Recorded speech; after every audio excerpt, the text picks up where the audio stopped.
नमस्कार, news point लेकर हाजिर हूं मैं राजीव। दोस्तों, बीजेपी के खिलाफ अब सड़कों पर लोग उतर रहे हैं। कल लद्दाख में तो युवाओं ने बीजेपी कार्यालय में आग लगा दी थी और बीजेपी के झंडे को उतारने का वीडियो भी सामने आया है। वहीं उधर उत्तराखंड में भी युवाओं का गुस्सा फूट पड़ा है। पिछले 4-5 दिनों से आप लगातार उत्तराखंड की खबर अगर सुन रहे होंगे तो यह खबर भी आप तक पहुंच गई होगी। वहां के छात्र पेपर लीक मामले में बीजेपी सरकार से जवाब चाहते हैं और वहां साफ साफ पेपर चोर गद्दी छोड़ के नारे लग रहे हैं, लेकिन बीजेपी इसे नकल जिहाद कहकर अपना पल्ला छुड़ाते दिख रही है। जहां भी अगर डिमांड आती है बीजेपी से, वहां जिहाद वर्ड जोड़कर बीजेपी पल्ला छुड़ाने की कोशिश करती है। लद्दाख में भी बीजेपी आंदोलनकारी युवाओं को भड़काने का सारा दोष सामाजिक कार्यकर्ता सोनम वांगचुक पर मढ़ रही है, बल्कि आज से वांगचुक पर सीबीआई जांच भी शुरू हो गई है। सीबीआई का कहना है कि यह जांच विदेशी अंशदान विनियमन अधिनियम यानी FCRA के कथित उल्लंघन मामले में शुरू हुई है। गृह मंत्रालय की शिकायत के बाद लगभग 2 महीने पहले प्रारंभिक जांच शुरू की गई थी और यह भी चल रही है और अभी भी जांच ये चल रही है। लेकिन ये कोई भी समझ सकता है दोस्तों कि इसका संबंध बुधवार की घटना से है, यानी कल की घटना से है, क्योंकि बीजेपी की पुरानी आदत है कि जब खुद फंसो तो बचने के लिए जांच एजेंसियों को आगे कर दो, यानी जांच एजेंसियों का सहारा ले लो। कभी ईडी, कभी सीबीआई, कभी आईटी, इन सब की रेड डलवाओ। हालांकि अब बीजेपी से लोगों ने डरना छोड़ दिया है।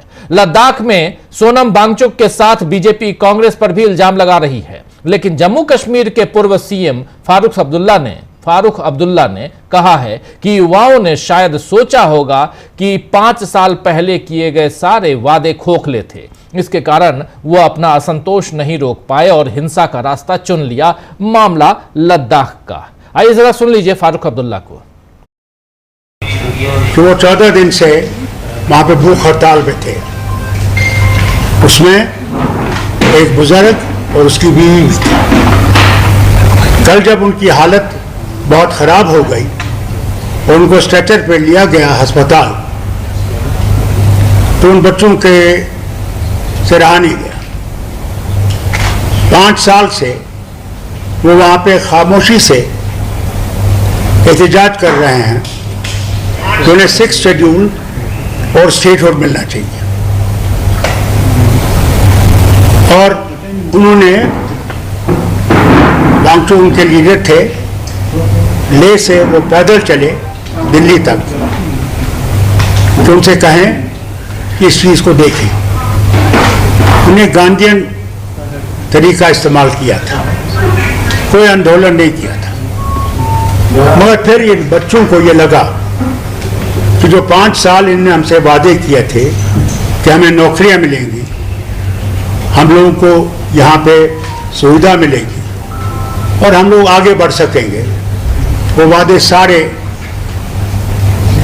खोखले निकले। और उसका नतीजा ये हुआ कि आज उनसे रहा नहीं गया और वो बाहर निकल आए।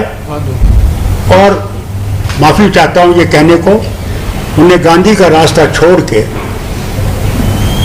आंदोलन का रास्ता लिया, जिसमें कि उन्होंने बहुत सख्त कदम उठाए, जिसमें उन्होंने बीजेपी का दफ्तर जला दिया, कई पुलिस की गाड़ियां जला दी, कई और दफ्तरों को उन्हें आग लगाने की कोशिश की और उसमें पुलिस को वहां से गोली चलानी पड़ी। अभी तक तो यह खबर है कि 4 लोग की मौत हुई है और कई सीरियस हैं, और कहते हैं करीबन 60 से 80 लोग अस्पताल में हैं, कई उनमें से काफ़ी सीरियस हैं। नतीजा इसलिए है क्योंकि जो वादे किए गए इनसे, हर बार इनसे कहा गया हम कुछ करेंगे, ये करेंगे, वो करेंगे, मगर कुछ नहीं किया। और मैं हुकूमत हिंदुस्तान से कहना चाहता हूँ कि बॉर्डर स्टेट है, चीन हमारे ऊपर बैठा हुआ है वहां पे।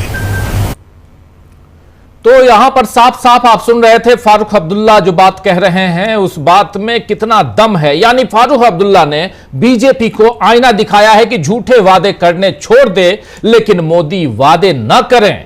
तो फिर उनकी राजनीति ही नहीं चल पाएगी। जैसे बिहार में 75 लाख महिलाओं के खाते में प्रधानमंत्री नरेंद्र मोदी 10-10 हजार रुपए जमा करने जा रहे हैं, कल जमा करने जा रहे हैं। मुख्यमंत्री महिला रोजगार योजना के नाम से यह राशि दी जाएगी। अब सवाल यह है कि सीएम के नाम की योजना पर प्रधानमंत्री नरेंद्र मोदी क्यों पैसे जमा कर रहे हैं, और यह तब जबकि कल ही प्रियंका गांधी बिहार पहुंच रही हैं और वो भी महिलाओं से मिल रही हैं। 12 बजे प्रियंका गांधी महिलाओं से मिलेंगी और 10 बजे ये सारा काम नरेंद्र मोदी और नीतीश कुमार मिलकर करने जा रहे हैं। क्या यहां प्रियंका गांधी से घबराई हुई है बीजेपी, घबराए हुए हैं नरेंद्र मोदी और नीतीश कुमार? इसमें इसका जवाब हां के अलावा और कुछ नहीं मिलेगा। लेकिन प्रशांत भूषण ने तो इसे सीधे रिश्वत ही बताया है। प्रशांत भूषण आप जानते हैं देश के वरिष्ठ वकील हैं और सामाजिक कार्यकर्ता भी हैं। उन्होंने इसे सीधे रिश्वत बताया है। क्या कुछ कहा है अपने पोस्ट में, उन्होंने क्या लिखा है, देखिए आपके सामने रख रहा हूं।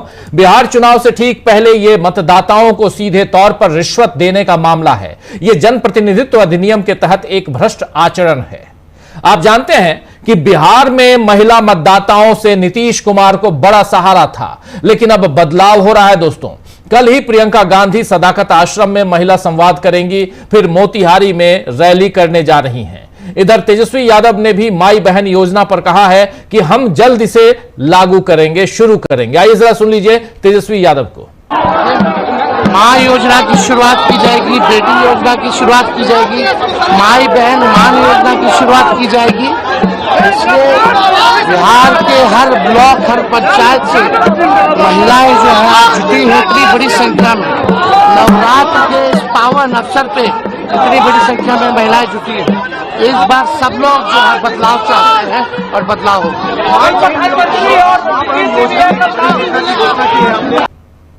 तो सुन लिया आपने, यहां तेजस्वी यादव महिलाओं की बात, महिलाओं पर दांव, प्रियंका गांधी महिलाओं की बात, और उधर ये दोनों जो अपनी बात कह रहे हैं, लगातार आपने सुना कि विपक्ष महिलाओं, बेरोजगारों, गरीबों, वंचितों, इन सब की बात करता रहा है। लेकिन अब जबकि चुनाव का वक्त है तो नीतीश कुमार और नरेंद्र मोदी जो कुछ कर रहे हैं वो साफ दिख रहा है कि विपक्ष जो यानी महागठबंधन जिन चीजों पर दाव लगाने की कोशिश कर रहा है या कह रहा है, दावे कर रहा है, वादा कर रहा है कि आने वाले वक्त में जब हमारी सरकार बनेगी तो हम इन तमाम प्रॉब्लम्स को, इन तमाम परेशानियों को दूर करेंगे, महिलाओं को आगे लेकर आएंगे, पुरुष यहां युवाओं को आगे लेकर आएंगे, हर हाथ में रोजगार होगा, जिसके पास डिग्री है उसके पास रोजगार होगा। ये सारी बातें हो रही हैं तो कैसे घबराई हुई सरकार वहां पर बिहार में, नीतीश की सरकार कैसे वहां पर अब एक एक कर उन वादों को पूरा करने की कोशिश कर रहे हैं। तेजस्वी यादव लगातार दावा कर रहे हैं कि बदलाव होकर रहेगा और फिलहाल हालात भी इसी तरफ संकेत दे रहे हैं। वैसे भी मोदी के सारे कार्यक्रम चौपट होते दिख रहे हैं दोस्तों। प्रधानमंत्री नरेंद्र मोदी ने 22 सितंबर से लागू नई जीएसटी के बाद कहा था कि अब देश बचत उत्सव मनाएगा। आप याद कीजिए, शाम को 8 बजे नहीं बल्कि 5 बजे आए थे टेलीविजन पर, इसलिए क्योंकि उस दिन भारत और पाकिस्तान का मैच था। तो 5 बजे आए शाम को नरेंद्र मोदी और उन्होंने कहा था कि कल से देश, 21 तारीख की बात है, 22 सितंबर से देश जीएसटी की नई दरें लागू हो रही हैं और इस पर अब देश जो है वो बचत उत्सव मनाने जा रहा है। लेकिन मोदी की बात महज 3 दिनों में गलत साबित हो गई है। पिछले लगातार 3-4 दिनों से आप लोग देख रहे हैं कि शेयर बाजार में बड़ी गिरावट दर्ज की जा रही है। आज भी बड़ी गिरावट दर्ज की गई है शेयर बाजार में, जिससे निवेशकों को 4 लाख करोड़ से ज्यादा का नुकसान हुआ है।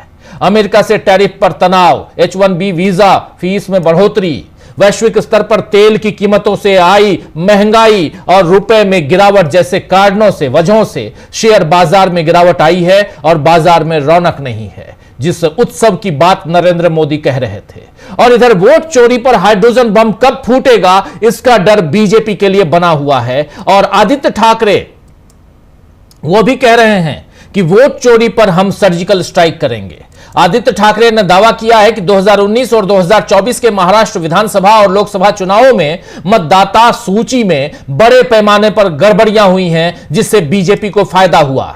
उन्होंने यह भी कहा कि हमारे पास भी सबूत हैं और जल्द ही हम इसे जनता के सामने लाएंगे। यानी एक बम उधर भी फूटने वाला है, महाराष्ट्र में भी। इन सारी बातों से जाहिर हो रहा है कि विपक्ष अब पहले से ज्यादा पक्की तैयारी के साथ बीजेपी पर हमला बोल रहा है। लेकिन क्या मोदी जुमलों की ढाल बनाकर या जुमलों की ढाल से अपना बचाव कर पाएंगे?